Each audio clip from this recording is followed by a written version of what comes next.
তুলির টানের শাড়ি অপরূপা নারী। এই ট্যাগলাইনটা ব্যবহার করেই জানাতে চেয়েছেন যে দুর্গাপুজোও হোক নারীদের শক্তি দিয়ে, কি বলবেন?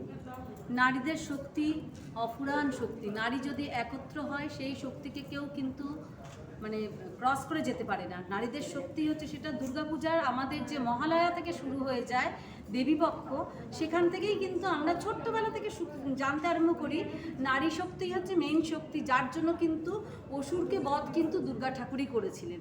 এখনও যেরকম যা চলছে আশা করি নারী শক্তি আমাদের এখন যে সিচুয়েশনের মধ্যে দিয়ে আমরা রান করছি, নারী শক্তি ডেফিনেটলি সেটাতে প্রাধান্য পাবে। আর আরেকটা জিনিস হচ্ছে আমরা যেই আঁকছি, আমাদের শাড়িটা যে ক্যানভাস, এইটার কিন্তু একমাত্র হচ্ছে আমাদের এত স্ট্রেসের মধ্যে দিয়ে যাই, স্ট্রেস রিলিফের একটা খুব ভালো মাধ্যম হচ্ছে ড্রয়িং। আমি যে কোনো কাউকে এটা ভীষণ ভালোভাবে একটা বার্তা দিতে চাই যে যেরকম